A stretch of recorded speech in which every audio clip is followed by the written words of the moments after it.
नमस्कार किसान भाइयों, जय किसान चैनल पर आपका स्वागत है। किसान भाइयों, हम आपको ऐसी मशीन दिखाने वाले हैं जहां पर बड़े ट्रैक्टर काम नहीं करते या बड़े ट्रैक्टर जा नहीं सकते। सर ने अपने कारखाने में, वसुंधरा कृषि यंत्र कारखाने में, ऐसी मशीनों का निर्माण किया है कि छोटे से छोटे किसान जो बड़े ट्रैक्टर नहीं खरीद सकते, जिनकी जोत कम है और जो इस समय जो लेबर की समस्या है वो बैलों से भी काम नहीं हो पा रहा है, तो इन कृषि यंत्रों का उपयोग कर किसान अपने काम को सरल और सुलभ बना सकता है। सर नमस्कार। नमस्कार सर, आपका बहुत बहुत स्वागत है। सबसे पहले तो मैं आपको ये बताना चाहूँगा कि किसान भाइयों को ये जानना चाहिए, हम इन मशीनों को पावर वीडर कहते हैं, पावर टिलर कहते हैं। एक्चुअली पावर वीडर क्या होता है, पावर टिलर क्या होता है, पावर वीडर किस तरीके के होते हैं, पावर टिलर किस तरीके के होते हैं। देखिए, जो बड़ी मशीनें जो लगभग 8 HP से या 10 HP से ऊपर की मशीनें होती है, जिनके टायर का साइज बड़ा होता है, जिनमें सीट लगी हुई होती है और लगभग 15 HP या 12 HP का इंजन होता है। जैसे आप देखेंगे VST शक्ति का आता है पावर टिलर, या किर्लोस्कर मेगा टी आता है, और भी बहुत सारी कंपनियों के बड़े बड़े पावर टिलर आते हैं जो कि 15 HP के आसपास में होते हैं, जिसमें हॉरिजॉन्टल इंजन होता है, उनको हम पावर टिलर कहते हैं। जो पावर टिलर होते हैं ना, वो बेसिकली काम आते हैं धान लगाते समय मचाई करने के लिए, या फिर हमको कुछ इंटर कल्टीवेशन करने के लिए उन पे कुछ ट्रॉली जैसे अरेंजमेंट भी लग जाते हैं। अब जो पावर वीडर है उसकी डेफिनेशन क्या है, तो जो 8-10 HP से नीचे की जो मशीनें होती हैं, वीडर का मतलब निंदाई गुड़ाई करने वाला, टिलर का मतलब जुताई करने वाला। तो जो जुताई करने के काम में मशीनें आती हैं उनको हम बोलेंगे पावर टिलर, और जो निंदाई गुड़ाई करने के काम में आएंगी उन मशीनों को हम बोलेंगे पावर वीडर। ठीक है ना। तो इसलिए इस तरीके की डेफिनेशन भी रखी गई भाई, 8-10 HP से नीचे की जो मशीनें होती हैं वो पावर वीडर्स होती है। ठीक है। पावर टिलर हमेशा डीजल में होते हैं, पावर वीडर डीजल पेट्रोल दोनों में होते हैं। अभी आज हम जहाँ खड़े हैं हमारे पास 2 मशीनें हैं, ये भी एक पावर वीडर है और ये भी एक पावर वीडर है। ठीक है ना। इसको हम बोलते हैं बैक रोटरी पावर वीडर, इसको हम बोलते हैं सेंटर रोटरी पावर वीडर। अभी बैक रोटरी पावर वीडर के बारे में मैं आपको बताता हूँ। बैक रोटरी पावर वीडर का मतलब क्या होता है कि ये मशीन 2 तरीके के काम करती है। जब आप इसको चला रहे हैं तो इसको चला रहे हैं तो जब ये कल्टीवेशन का काम भी कर सकती है, टिलिंग का काम कर सकती है, यानी टिलर की तरह भी काम कर सकती है, रोटावेटर की तरह भी काम कर सकती है।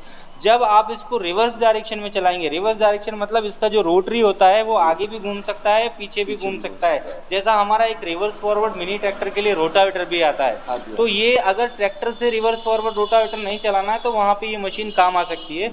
जब आप उसको रिवर्स डायरेक्शन में इसका पीटीओ चलाएंगे तो ये क्या करेगा, मिट्टी को बहुत तेजी से उचकाएगा बाहर, और जैसे हल्दी गन्ने की फसलों में आपको बहुत काम आएगा।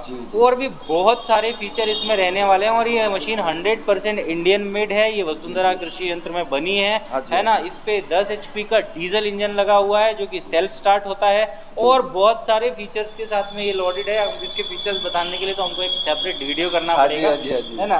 पर इसमें बढ़िया लाइट भी लगाया हुआ है, लाइट भी लगाई हुई है, प्रॉपर सारी व्यवस्थाएं की है, बैटरी भी है, सेल्फ भी है, सारी चीजें इसमें दी हुई हैं। इसको हम बैक रोटरी रोटावेटर बोलते, पावर टिलर बोलते हैं। और अभी तक मैं आपको बोलता हूँ कि इंडिया में इस तरह का इतने फीचर्स के साथ पावर वीडर बैक रोटरी उपलब्ध नहीं है। आपको हम एक सेपरेट वीडियो में ये जानकारी भी देंगे कि इसमें क्या क्या दूसरी मशीनों से खास है। अपन इसको चलते हुए भी दिखाएंगे। बिल्कुल बिल्कुल। दूसरा जो मशीन वहाँ पे खड़ा हुआ है इसको हम सेंटर रोटरी बोलते हैं। देखिए, सेंटर रोटरी और बैक रोटरी में क्या डिफरेंस है।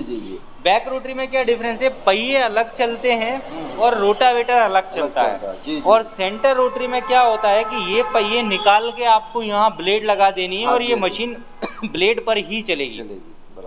ये इसमें पहिए आगे नहीं रहेंगे, ये मशीन ब्लेड पर ही चाहिए। जो पहिए लगे हैं ये निकल जाएंगे और उसके बाद ये ब्लेड। अब ये क्या काम करेगी, ये कहीं पे भी निंदाई गुड़ाई का काम करेगी। ये 2.5 फीट से 2 फीट 18 इंच से लेकर के तो लगभग 3 फीट तक के 3.5 फीट तक का रोटरी इस पे होता है, वो आप लगा के इस पे काम कर सकते हैं। अभी तो कई लोग जैसे जहाँ पे ईंट भट्टी होती है ना, वहाँ पे जो गारा मचाने का काम करते हैं वो भी इससे लोग कर रहे हैं, निंदाई गुड़ाई कर रहे हैं, और भी बहुत सारे स्प्रे पंप चला रहे हैं, वाटर पंप चला रहे हैं, बहुत सारी चीजें कर सकते हैं। इसमें 7 HP का पेट्रोल इंजन होता है, और जो कि बहुत जबरदस्त और हैवी ड्यूटी इंजन है, और ये चलाने में भी बहुत लाइट वेट है। जब आप निंदाई गुड़ाई के लिए इस्तेमाल करेंगे बहुत आसानी से आप चला सकते हैं। मेरे ख्याल से 40 किलो के आसपास वजन होगा और बहुत आसानी से आप इसको चला सकते हैं। इसका फ्यूल कंजप्शन की बात करते हैं 1 घंटे में कितना? 1 घंटे में सर लगभग 1-1.25 लीटर के आसपास में पेट्रोल ये खाएगी और वो भी लगभग 1 घंटे में 1 से 1.5 लीटर के आसपास में डीजल का कंजप्शन करेगी। देखिए 1 से 1.5 लीटर मतलब क्या होता है, ये लोड के ऊपर, काम के ऊपर भी बहुत सारी चीज, गाड़ी भी हम देखेंगे आप कुछ रफ ड्राइविंग करेंगे तो ज़्यादा पेट्रोल पिएगी, आराम से चलाएंगे तो ज़्यादा कम पिएगी। तो सेम सभी इंजन का कॉन्सेप्ट वैसा ही होता है, उसी तरीके का होता है। इसमें इस अटैचमेंट के अलावा और दूसरे अटैचमेंट भी लग सकते हैं? इसमें बहुत सारा सर, इसमें रीपर लग जाएगा, ट्रॉली लग जाएगा, कल्टीवेटर लग जाएगा, सीडर लग जाएगा, स्प्रे पंप लग जाएगा, यानी आप इसको एक 2 पहिए का ट्रैक्टर कह सकते हैं, है ना। और इसके लिए भी बहुत सारे अटैचमेंट होते हैं, ट्रॉली, कल्टीवेटर, रेजर वगैरह बहुत सारी चीज़ें, स्प्रेयर, है ना, वाटर पंप, बहुत सारे अटैचमेंट इनके साथ भी आते हैं। तो मैंने एक मोटा जानकारी आपको दी है, कभी हम इसके बारे में डीपली पूरा स्टडी करेंगे, सारी मशीनें इस पे जो लगने वाली हैं, जो इक्विपमेंट है वो हम साथ में रखेंगे और हम इसके बारे में किसान भाइयों को जानकारी देंगे। और किसी भी तरीके की जानकारी चाहिए तो आप हमारी सेल्स टीम से संपर्क कर सकते हैं, वो आपको पूरी जानकारी देंगे। तो सर ने जो पावर वीडर हैं उनके बारे में हमारे किसान भाइयों को कैसे उपयोग करना है, कहाँ उपयोग करना है, एक जानकारी दी, इसके लिए सर को बहुत बहुत धन्यवाद। धन्यवाद सर, बहुत बहुत।